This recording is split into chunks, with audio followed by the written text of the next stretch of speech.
वालेकुम traders, this is Shahid Yusuf from Lahore. उम्मीद है आप सब लोग खैरियत से होंगे, प्रॉफिट में ट्रेड कर रहे होंगे।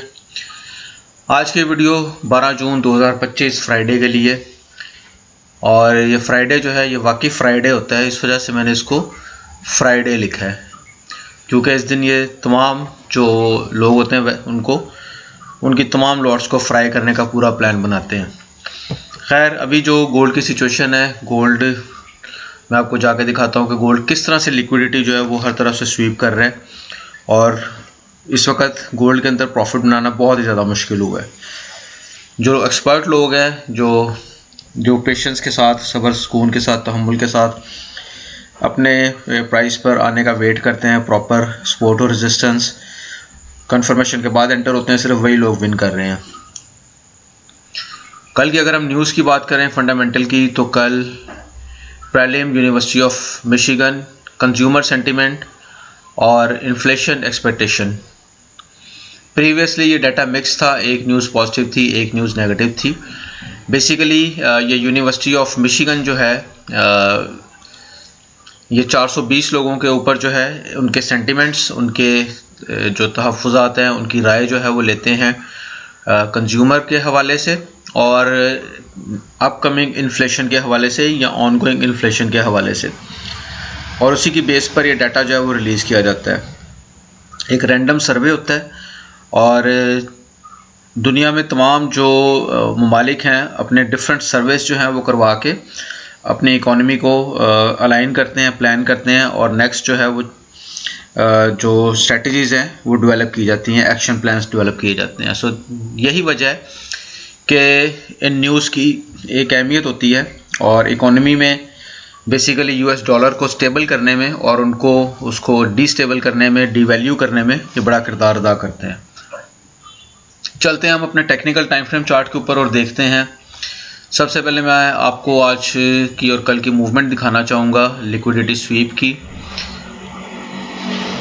ताकि आपको आइडिया हो सके कि what I am talking about. कल की न्यूज़ के टाइम की ये एक कैंडल है जो ऊपर गई और फिर बड़ी तेज़ी के साथ नीचे आई। उसके बाद होना क्या चाहिए था कि न्यूज़ जब आई तो चूँकि न्यूज़ नेगेटिव थी तो मार्केट को ऊपर जाना चाहिए था, लेकिन मार्केट ने क्या किया, पहले एक डिप लगाया, उसके बाद ये सपोर्ट लाइन जो है, ट्रेंड लाइन मैंने बड़ी देर की मार्क की है, मार्केट ने इसको प्रॉपर्ली रिस्पेक्ट किया, और न्यूज़ का जो इफ़ेक्ट है वो ऑलमोस्ट कोई 10 बजे के बाद जो है वो देखने में आया। उसके बाद अर्ली मॉर्निंग भी मार्केट गैप अप से ओपन हुई और एक अच्छा मोमेंटम जो है बुलिश देखा, लेकिन आज ये दोपहर को 1 बजे मार्केट ने ये सारी की सारी लिक्विडिटी जो है वो स्वीप की, फेयर वैल्यू गैप को रिस्पेक्ट किया और फिर दोबारा एक दफ़ा एक बुलिश मोमेंटम दिखाया।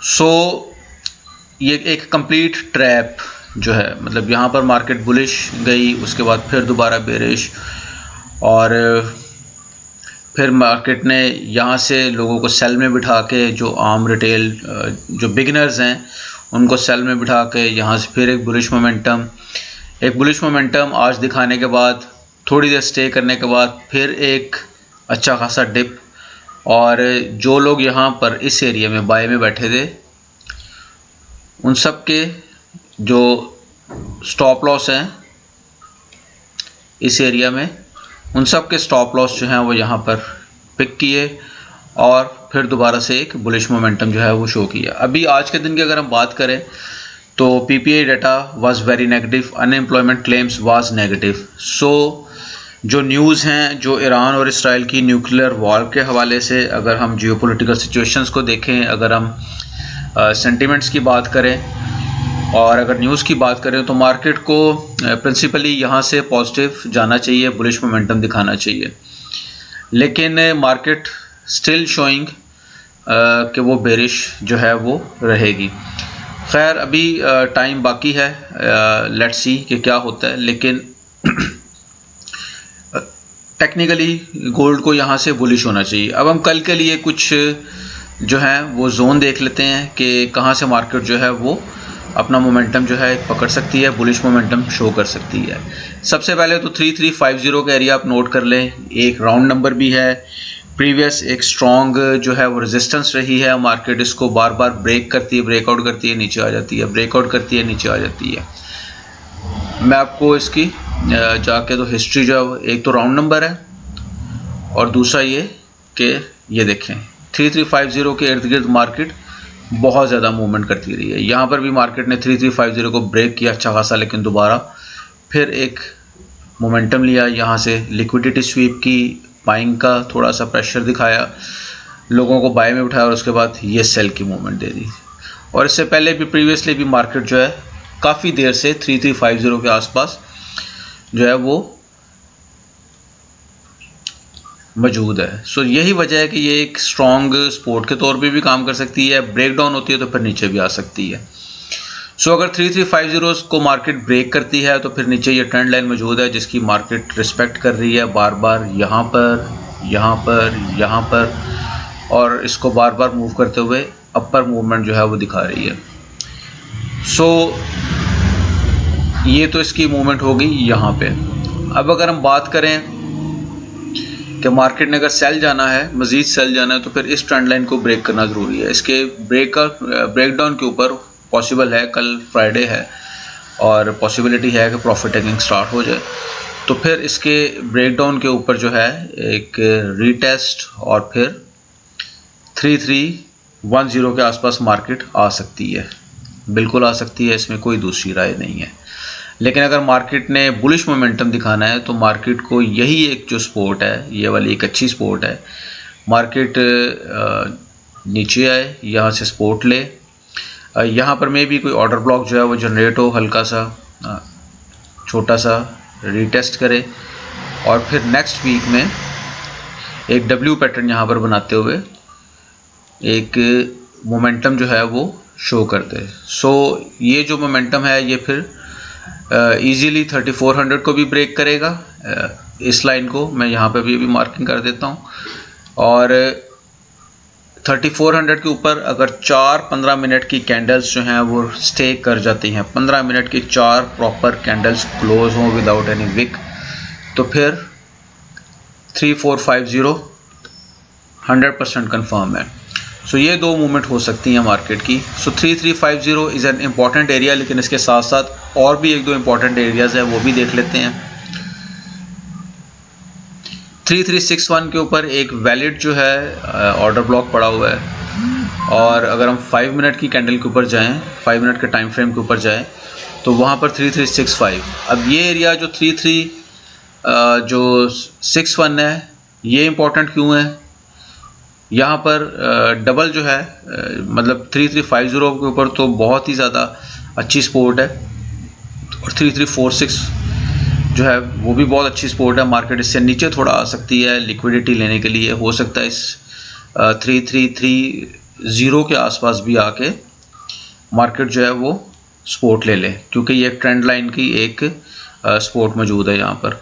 और यहाँ पर एक ये वैलिड जो है वो ऑर्डर ब्लॉक भी मौजूद है जिसका फेयर वैल्यू गैप मिटिगेटेड हो चुका है। अब आई डोंट नो कि आपको ये चीज़ें समझ आ रही हैं कि नहीं आ रही, लेकिन यहाँ पर 3 जगह पे अगर मार्केट 5 मिनट की कैंडल में एक हैमर कैंडल और एक एनगल्फ कैंडल बनाती है और अगर 15 मिनट में बनाती है तो फिर तो बहुत ही अच्छा है, तो आप लोग बाय में बैठ सकते हैं। और अगर मार्केट जो है 3400 इसको ब्रेक करती है तो यहाँ पर भी 15 मिनट की 4 कैंडल्स जो हैं वो क्लोज हों तो रीटेस्ट के ऊपर आप इजीली इसको बाइंग में आप बैठ सकते हैं। अब 3361 की इंपॉर्टेंस जो है वो फिबोनाची रिट्रेसमेंट के हवाले से भी है। अगर हम फिबोनाची को मार्क करें तो एग्जैक्ट यहीं पर जो है इस वेव का 61.8% जो है वो कंप्लीट हो रहा है। मैं इस वेव की बात कर रहा हूँ, इस स्विंग की बात कर रहा हूँ, इस फ्लो की बात कर रहा हूँ। इस फ्लो का जो 61.8% है वो 3362 पे एग्जैक्टली जो है वो कंप्लीट हो रहा है। तो ये पॉसिबल है मार्केट यहाँ से एक दफ़ा एक अच्छा बाइंग मोमेंटम दिखाए। ज़ाहिर बात है मार्केट डायरेक्ट नीचे तो नहीं आएगी, पॉसिबल है, वो भी पॉसिबल है, लेकिन ज़्यादा चांसेस जो हैं न्यूज़ के हवाले से लेते हुए हम अगर आज की न्यूज़, कल की न्यूज़ की मैं बात कर रहा हूँ। सो देयर आर चांसेस कि मार्केट यहाँ से एक बुलिश मोमेंटम दिखाए और 3400 या यहाँ पर अगर कोई ऑर्डर ब्लॉक बनता है तो उसको रिस्पेक्ट करके फिर से वापस आए, 3350 से भी एक दोबारा सपोर्ट ले। सो ये बड़ी कंफ्यूजिंग सी जो है वो सिचुएशन रहेगी, बड़ी जो है वो कीनली इसके ऊपर नज़र रख के तो ट्रेड को प्लान करना होगा। इसके साथ साथ अगर वीकली की मैं बात करूं तो वीकली पे एक बड़ी इम्पॉर्टेंट चीज़ है जो मैं आपको दिखाना चाहूँगा। लास्ट वीक की अगर हम कैंडल की बात करें, इसको मैं रिमूव कर देता हूं ताकि आपके लिए आसानी रहे।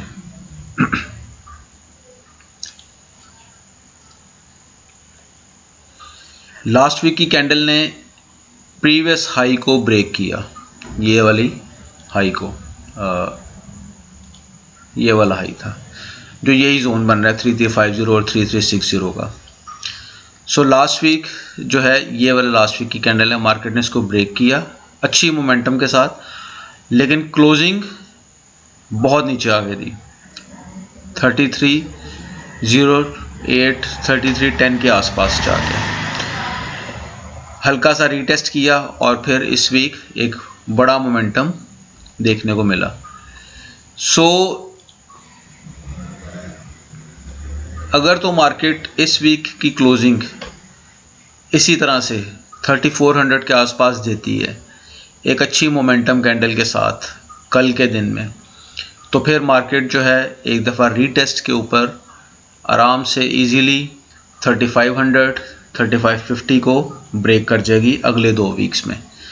और अगर मार्केट इस एरिया को इस दफ़ा भी ब्रेक ना कर पाई या इस अपने प्रीवियस हाई को जो है ब्रेक ना कर पाई, इसके ऊपर क्लोजिंग ना दे पाई, तो फिर नेक्स्ट वीक भी एक सेलिंग प्रेशर जो है या एक रेंज बाउंड जो मार्केट है डेली के टाइम फ्रेम पे जाके देखते हैं तो पॉसिबल है कि मार्केट यहीं पर दोबारा से एक रेंज जो है वो बना ले, जैसे कि मैंने अपने प्रीवियस वीडियोस में भी बताया था। तो मार्केट एक रेंज के अंदर पॉसिबल है कि अपनी मूवमेंट जो है उसको कंटिन्यू करे। So this is all about my analysis. अगर आपके जहन में कोई और क्वेश्चन हो, कोई फीडबैक हो तो ज़रूर कमेंट्स में बताइएगा और अपनी दुआ में याद रखिएगा। बहुत शुक्रिया।